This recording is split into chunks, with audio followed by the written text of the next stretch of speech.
Salut à toi et bienvenue dans cette nouvelle vidéo. Aujourd'hui, je remplace les haut-parleurs. Pour ça, il va te falloir un kit obligatoire, hein, parce que les haut-parleurs d'origine, tu vois, ils sont rivetés. Donc il va falloir les démonter juste avec une perceuse. Acheter un petit kit comme ça pour pouvoir refixer des haut-parleurs au même emplacement, que je vais directement re-riveter. Et ensuite, directement se brancher avec ce faisceau-là. Alors moi, pour me rebrancher avec ce faisceau-là, en fait, je ne vais pas toucher au faisceau, hein, dans un sens où je ne vais pas le couper. Ce que je vais faire, ça, c'est pas la meilleure des méthodes, mais c'est la méthode que j'ai, parce que j'ai pas réussi à trouver ces adaptateurs-là. Donc si tu les trouves, au pire, tu sais quoi, dis-me-le, mets-moi un lien, s'il te plaît. Je vais tout simplement y mettre des morpions avec le faisceau que j'ai acheté avec. Tu vois, j'ai reçu ce faisceau-là. C'est la deuxième fois que je commande un faisceau. C'est la deuxième fois que je reçois ce type de faisceau-là. Pourtant, il y a marqué que c'est exprès pour Toyota. Mais bon, peut-être les anciennes, je sais pas. Pas pour la mienne, en tout cas. Donc, ce que je vais faire, je vais y caler des morpions. Et ça, naturellement, donc je vais le mettre directement sur mon haut-parleur. Le choix des haut-parleurs. Eh bien, écoute, j'ai pris du JBL. Et puis, on va voir ce que ça donne. J'ai déjà installé du JBL sur ceux-là, que je te montrerai après. Déjà, je sens une grande différence entre l'origine et ceux-là. Là, on va les comparer. Enfin, je te mettrai pas le son pour des raisons que tu connais, droit d'auteur, tout le tralala. Mais tu auras mon ressenti juste après. Pour faire le test, j'ai remis mon autoradio d'origine exprès pour voir si on sent une réelle différence. Donc, le début de la vidéo, ça va être donc le montage de ça. Avec cette autoradio-là, je vais voir, on va essayer de ressentir la différence à l'écoute. Donc avec l'autoradio d'origine. Et ensuite, je remettrai l'autoradio d'Azeta à la place. Et je te dirai s'il y a une réelle différence. La différence, elle est obligatoire, puisque le d'Azeta, il est préamplifié. Hein, c'est du 4x45 watts ou 4x50 watts, je ne sais plus. Tandis que ça va être du 4x15 watts ou un truc comme ça. Bref, c'est un petit peu merdique, je pense. Donc voilà. Je te mettrai les liens de ça, de ces produits-là que j'ai achetés sur Amazon directement. Le prix est assez correct, hein, c'est à peu près entre 60 et 70 € la paire d'enceintes et à peu près 20 € la paire d'adaptateurs pour pouvoir les fixer dedans. Au début, je voulais y mettre du focal, mais quand j'ai vu le prix des focales, en fait, avec le prix des focales, j'en aurais eu que 2, alors que là, j'ai pu avoir tout le kit, quoi. Les focales, c'est 170 balles ou 180 balles. Juste la paire. Hein. Alors, c'est sûr, c'est du plug and play, hein, entre guillemets. Hein. Tu vas sortir tes 3 rivets avec le focal et te rebrancher directement dessus, alors que là, tu as un tout petit peu plus de travail. Mais bon, au moins avec le même tarif, quoi, je peux faire les 4 enceintes. C'est sûr que c'est pas du focal, ça a du JBL, mais le JBL est quand même une assez bonne marque. Hein, c'est du bon matos, donc voilà. Allez, ce que je vais faire, je vais démonter tout ça, là. Et puis je vais te montrer après, une fois que j'aurai mis la platine et tout. Et par la suite, je vais te dire aussi comment je fais pour démonter le panneau de porte. Parce que c'est le plus important quand même, savoir comment démonter le panneau de porte assez facilement.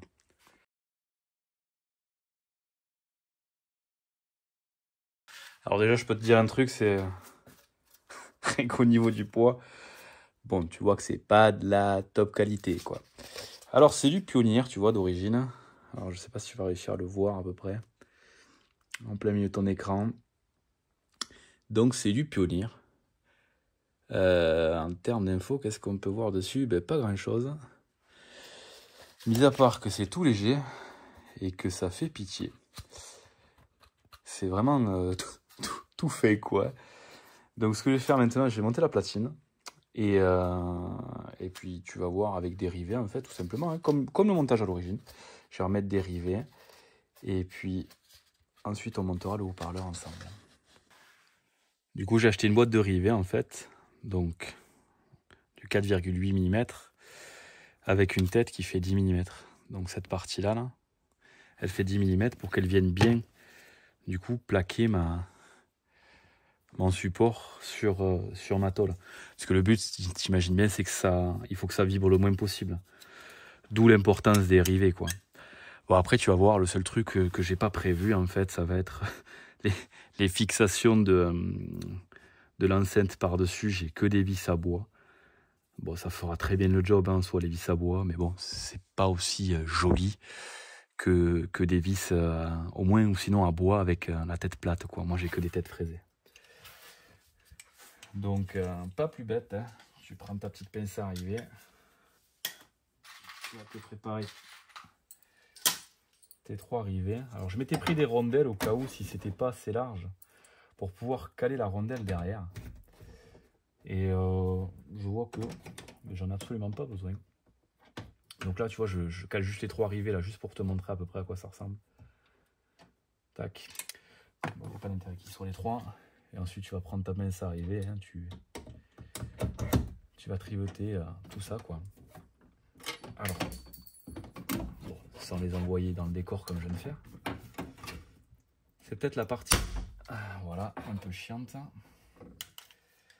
À cause de ça, parce que c'est pas des rivets expansion comme des rivets de plaque, c'est vraiment des rivets, je crois qu'ils appellent ça, enfin, c'est des rivets pop, quoi. Donc c'est à dire que quand tu vas l'aplatir derrière, ça va te faire une boule ici, ça va te faire une boule ici, et c'est ce qui fait que tu vas être bien fixé. Donc essaye de te caler bien, tu vois, de le pousser au maximum pour bien, tu vois, pour bien pour que ça fasse bien effet, en fait, hein. Là, je sens derrière que la boule, elle a bien gonflé. Donc, c'est parfait. Hop. Et, tu vois, c'est... Réellement, ça prend pas longtemps, en fait, hein. Si tu as un peu de matos, tu vois, bon, une pince à rivet et des rivets. Tac. Voilà. En voilà pour un. Bon, tu vois, c'est pas prêt de bouger. Donc, je suis pas mécontent. Et je vais te montrer de suite, du coup, l'enceinte, comment je vais la fixer. Bon, ça va pas être la plus belle des choses à faire. Mais ça fera le job quand même.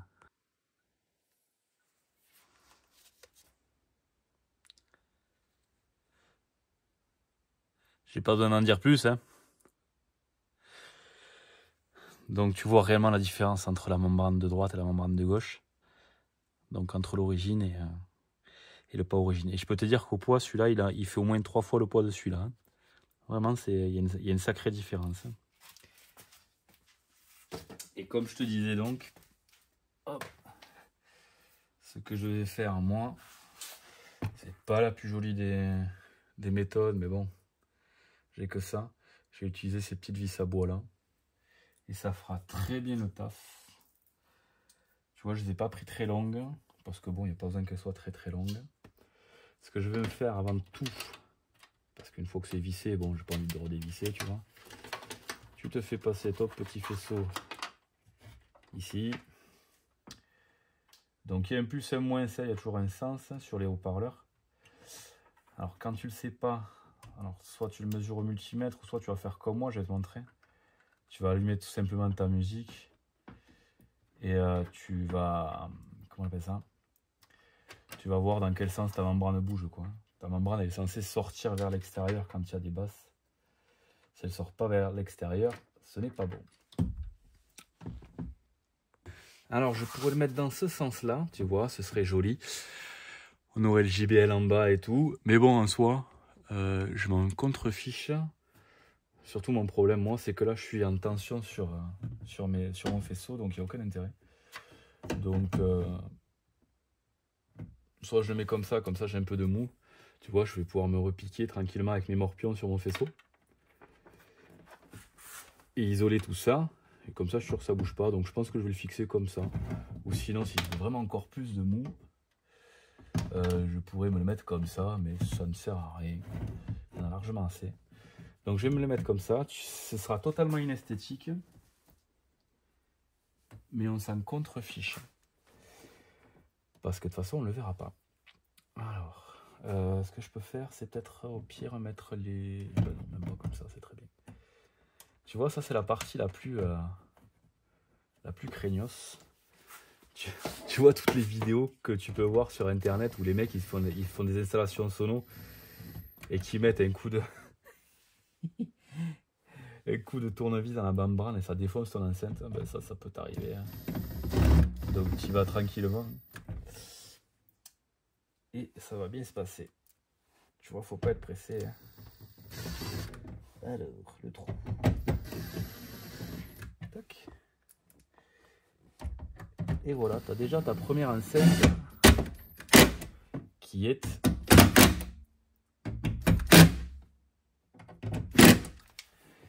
fixée. Donc celle-là déjà, on sait qu'elle bougera plus.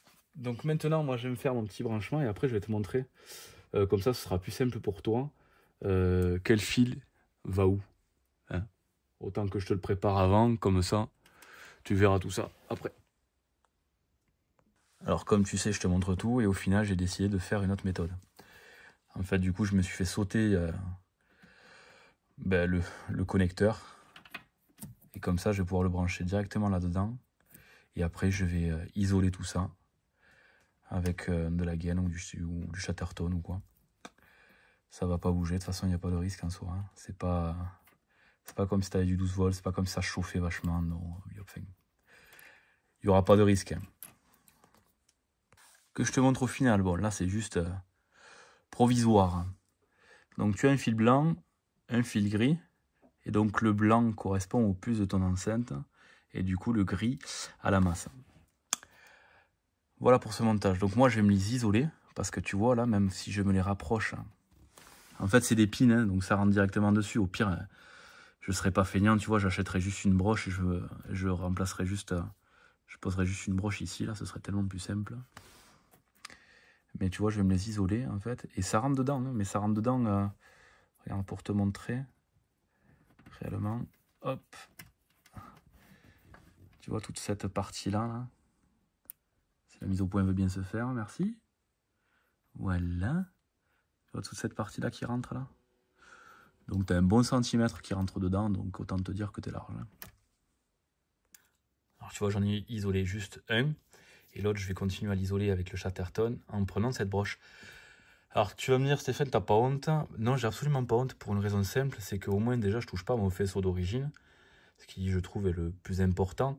Parce que le jour où je vends mon véhicule ou quoi, il est fort probable que je récupère les enceintes. Déjà parce que c'est quasiment sûr que j'aurai une autre Toyota. Et comme quasiment toutes les Toyotas sont équipées avec des enceintes en 16,5 cm, autant te dire que la question elle est vite répondue, comme me dirait une certaine personne. Donc je vais bien chattertonner tout ça, tous ensemble, et ça va vraiment pas bouger. Et franchement, aucun risque dans l'avenir. Mais comme je te dis, non, je n'ai pas honte. Parce que je te dis, je le récupérerai ça le jour où je vends la voiture. Donc je m'en fous. Voilà à quoi ça ressemble une fois que c'est chattertonné, tu vois. Que c'est pas trop dégueulasse non plus. C'est sûr, il y a mieux comme job, hein, ça c'est clair. Hein. Je suis entièrement d'accord avec toi. Mais ma broche est prise. Mes fils sont pris ensemble sur 3-4 cm. Donc comme là, au pire, tu as des petites vibrations comme ça qui peuvent arriver. Autant te dire que c'est pas prêt de se débrocher. Hein. Donc moi, je n'ai aucun problème sur ce cas-là. Et comme je te répète encore, de toute façon, c'est ma voiture, je fais ce que je veux. Et certainement que je récupérerai tout ça quand je vendrai la voiture. Voilà tout. Allez, on va remonter le panneau de porte. Je vais te mettre un petit accéléré sur le remontage du panneau de porte. Et après, je t'explique où sont les vis sur ce panneau de porte. S'il y a des difficultés à remettre ça, bon, absolument pas. Donc ça, c'est ton loquet et ton ouverture de portière. Et puis voilà. J'ai laissé ça en suspens. Là, j'ai coupé. J'ai oublié un truc très important. Tu vois, ces petits... ces agrafes. Il se peut qu'elles restent coincées quand tu sors ton panneau de porte. Hein. Donc, tu prends ton petit outil magique pour faire levier. Et puis, ça sort tout seul. Mais j'avais oublié de le faire. Donc, je te le dis, quoi. Voilà.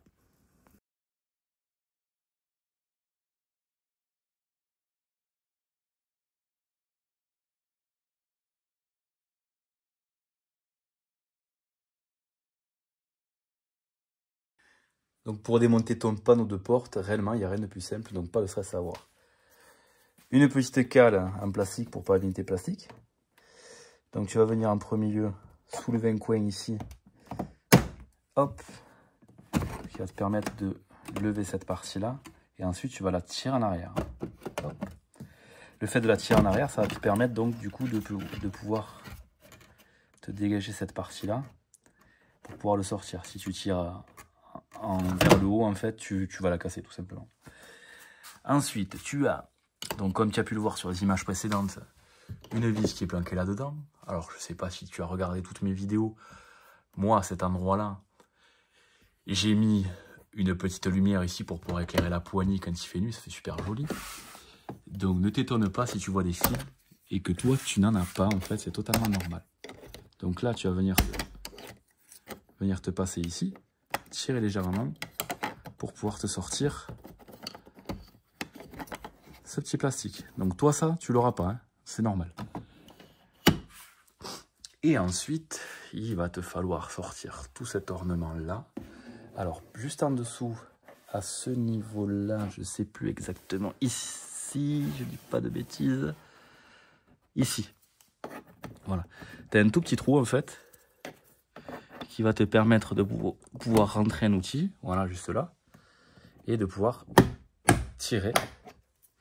Alors, tu vas tirer bon, délicatement, comme tu as vu, comme je l'ai fait, et petit à petit, le déclipser. Alors, comme ça n'a jamais été démonté, tu te doutes que ça risque d'être un peu compliqué. Tu commences par cette partie-là, et ensuite tu y vas en reculant. Pourquoi? Parce que la partie arrière, hop, il faut la faire, comme tu as vu, c'était rapide, il faut la glisser légèrement en arrière, parce que pareil, tu as un crochet à ce niveau-là.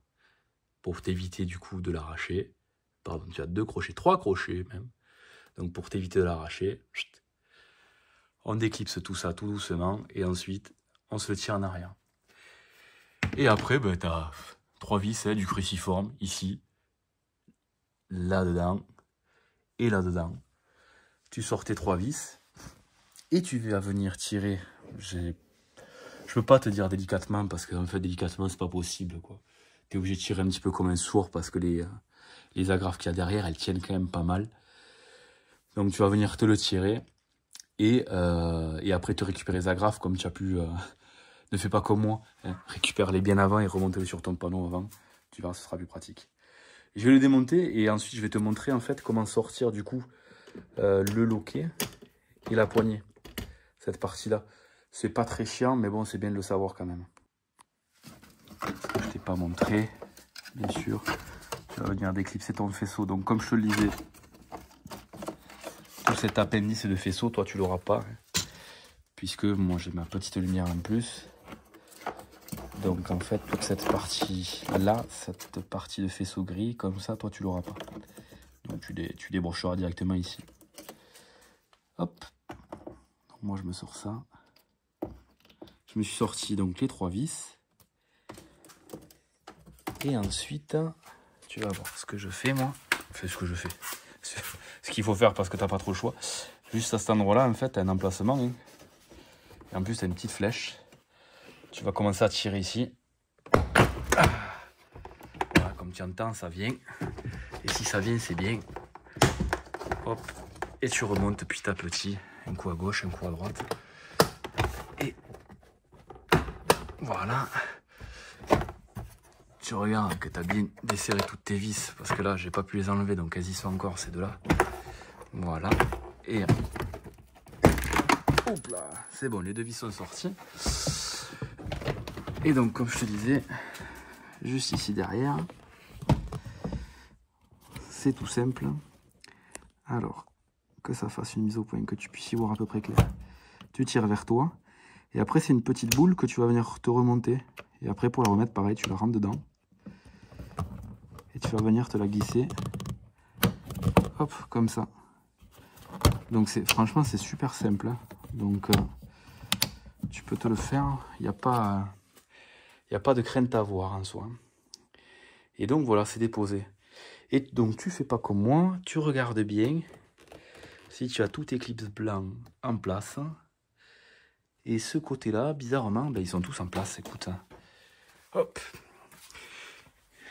Et tu as accès à ta magnifique enceinte que tu vas remplacer. Donc, même histoire. Tu vas te la déconnecter. Un coup de perceuse avec un forêt de 5 sur les 3 rivets. Et puis, même histoire encore une fois. En suivant, je te montre comment dépanoter aussi les panneaux arrière si tu veux te faire les enceintes à l'arrière aussi. Comme tu peux le constater, on va voir dans le rétroviseur ici. Là. 10 minutes, montre en main, même pas. En 10 minutes, c'est fait. Donc, c'est-à-dire qu'en moins d'une heure, je pense que tu peux équiper tes quatre portières avec des types d'enceintes. Donc, cette vidéo, elle s'adresse surtout, au fait, comme je disais, comme j'ai pas dit, pardon, aux gens qui ont, comme moi, c'est une finition dynamique. T'as beau avoir le pack techno et tout ça. T'as quand même des enceintes de bip bip hein, dedans. Après, ceux qui ont le kit JBL déjà, tout ce qui est collection, GR et tout le tralala, ils sont déjà équipés en JBL comme je viens d'installer là. Mais après, c'est pas forcément la même qualité de JBL que j'ai pu acheter là. C'est peut-être certes plus optimisé pour la voiture, hein, mais je sais que j'ai vu quelques images des JBL. Je sais que les enceintes sont très légères aussi. Hein. Donc bref. Maintenant, je m'attaque à l'arrière. Donc je vais ramasser mon chantier là, tu vois, c'est un peu le bordel. Là aussi, c'est le bordel, bref. Et on va s'attaquer à l'arrière avec un peu de lumière. Et comme ça, je te montre toujours pareil, en fait, comment dépanoter. Donc j'ai fait exactement la même chose que l'autre panneau hein, pour le branchement. Hein. Donc mon petit chatterton sur le moins, tac tac, et tout chattertonner bien pour pas que ça bouge. Tu sais, tu fais ton test, hein, tu tires tes fils, tu vois si ça bouge pas, quoi. Enfin, le but, c'est faut pas que ça bouge, tout simplement. Pourquoi je fais comme ça? Comme je te disais, parce qu'il y a les pins qui rentrent très bien dans la broche d'origine, donc il n'y a pas de souci en soi, réellement. No risque. No risque, no risque. Et ensuite, je te parlerai de ça. D'ailleurs, je peux t'en parler de suite.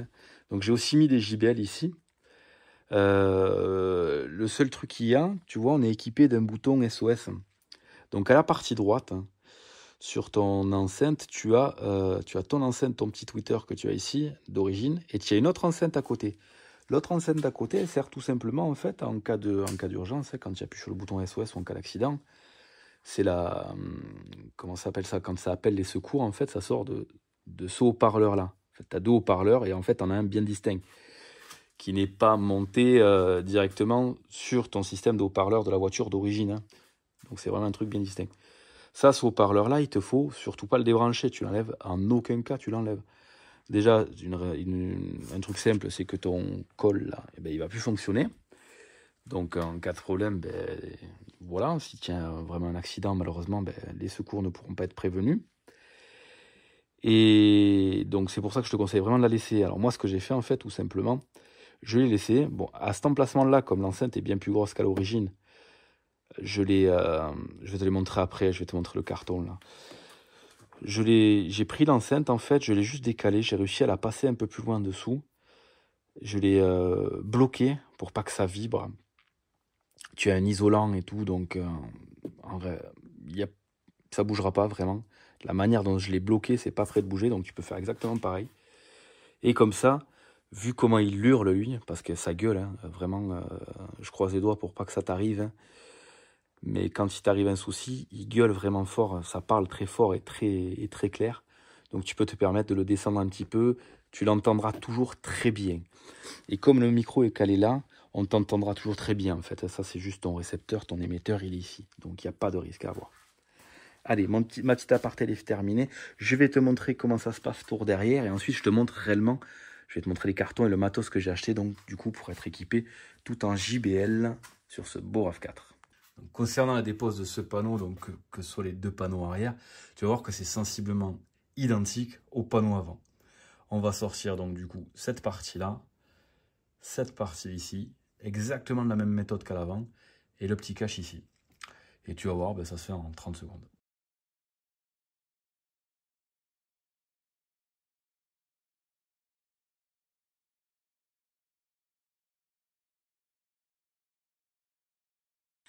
Donc sur la petite partie arrière, comme tu as pu le constater, c'est exactement la même chose. Tu as juste un petit clip en plus qui se trouve juste ici. Et après, c'est exactement pareil. Je vais être franc avec toi, on est quelques jours plus tard. Si tu me demandes si le son est meilleur, je te répondrai oui, mais non. Oui, parce que le son est vraiment plus clair, tu as plus aigu. Tu perds bizarrement en basse, mais je pense que du coup, ça vient de l'insonorisation. Donc ce que je vais faire, c'est, je me suis acheté un petit peu d'isolation. je pense que je vais mettre un peu d'isolation derrière le haut-parleur sur les parois là. Et j'ai des vibrations aussi du coup à cause des basses. Donc du coup, au final c'est super désagréable. Donc ne les remplace pas sans rien faire en fait par derrière parce que le gain sera vraiment nul en termes de sensations auditives et tout. Franchement, si tu fais que les remplacer, je te dirais que c'est nul. Je vais tenter l'isolation, on va le poser ensemble. Et je te dirai vraiment si c'est mieux, mais pour l'instant, c'est zéro pointé. Même si ce sont d'excellentes enceintes, je pense que vraiment une enceinte, en fait, pour qu'elle fonctionne bien et pour qu'elle te redonne pas mal de son, il n'y a pas à chier, hein, c'est faire un petit peu comme un caisson derrière, un peu la calfeutrer, je pense, et ça te permettra d'avoir une meilleure restitution des sons. Mais là, pour l'instant, c'est pas top, on va dire. C'est à améliorer encore. Donc, on le fait ensemble, je te montre ce que moi je fais, et je te dis, comme d'hab, de toute façon, si c'est bien ou si c'est pas bien. On n'est pas là pour mentir ou quoi que ce soit, c'est vraiment... il faut que ça serve à tout le monde, quoi. Hein. Je vais pas te dire, ouais, change tes enceintes, tu verras, c'est top. Non. Si c'est de la merde, il faut le dire. S'il faut modifier des choses pour que ce soit mieux, il faut le dire aussi, et voilà. Ce que je vais faire en premier lieu, bon, je me suis ressorti l'enceinte du coup, je vais tenter, je vais faire plusieurs essais en fait. Donc je vais d'abord mettre de l'isolant sur la partie basse, parce que si tu veux, tu as une traverse qui fait tout le long là, et qui remonte. Donc je vais déjà tenter en mettant de l'isolation phonique sur la partie basse. Donc de là jusqu'à là. Et déjà voir ce que ça donne. Le but en fait c'est, tu sais, l'enceinte elle souffle et elle revient dans le sens. Donc j'espère que ça va absorber un petit peu le son. Alors je suis pas... Il y a des techniques normalement pour ça, mais bon, moi je suis pas un professionnel de l'audio. Hein. Donc j'espère qu'en fait que ça va absorber au maximum les vibrations et les retours. J'avais fait un test du coup en mettant un petit peu de basse et tout ça. Je sens cette partie là, si tu veux, qui vibre. C'est assez désagréable quand tu forces le son. Donc voilà. Allez, je fais ça, je te montre après comment c'est et je te montre avec quoi j'ai fait. Enfin, je te dis, hein, je l'ai fait avec des trucs, ça coûte pas... Il y en a de la meilleure qualité si tu veux, hein, mais bon, pour faire des essais, tu vois, c'est épais comme ça. D'un côté, c'est réfléchissant, de l'autre, c'est autocollant. Tu vois, c'est vraiment pour faire des tests. Hein. Ça vaut 10 balles ou 15 balles. C'est vraiment pour faire des tests et pour te dire si ça vaut le coup ou pas, quoi. Tu le sais que je vais monter ça de suite. Donc en premier temps, comme je disais, j'ai commencé par la partie basse, du coup. Je pense que je vais faire que celle-là. Je pourrais faire les autres, mais je sais pas. Je veux essayer comme ça. Je dis bien, c'est des tests que je fais. Hein. Donc j'ai suivi un petit peu tout le long. Ça va être assez compliqué à voir. La barre de renfort. Et j'ai envie d'essayer comme ça, déjà, voir s'il y a une réelle différence ou pas en termes de vibration. Parce que moi, ce qui me gêne le plus, réellement, c'est les vibrations et le fait d'avoir l'impression d'avoir moins de basse. Alors que pourtant, elle délivre bien de la basse, hein, mais j'ai l'impression d'en avoir moins. Donc je vais remonter ça. Je vais même pas me remonter le panneau de porte. Je vais d'abord essayer comme ça. Et je te dis quoi juste après. Je suis en train de faire un essai. Et bien tu vois, rien que ça fait une réelle différence. J'ai plus de vibration sur mon panneau de porte où je sentais la vibration ici. Là, je ne l'ai plus et j'ai une basse vraiment plus profonde. Du coup, je vais faire les autres. Je fais un gros essai. Et je te dis quoi après. J'ai remonté tout un côté, celui-là. Je vais m'attaquer maintenant à celui-là. Déjà, là, on voit... je sens une réelle différence, quoi. Quand tu mets la musique, en fait, là, tu as ton panneau de porte qui vibre quasiment plus par rapport à ce côté où, comment t'expliquer, tu tapes des casseroles ensemble, quoi. C'est pas très, très agréable. Du coup, je vais te montrer parce que de ce côté-là, j'en ai rajouté aussi. Au final, j'en ai mis, je vais te montrer du côté conducteur. J'en ai rajouté une au-dessus du renfort. Pas forcément propre en fait, si tu veux. J'ai juste mis un rectangle de 5 cm sur toute la longueur comme ça. J'en ai mis un autre un peu au-dessus aussi.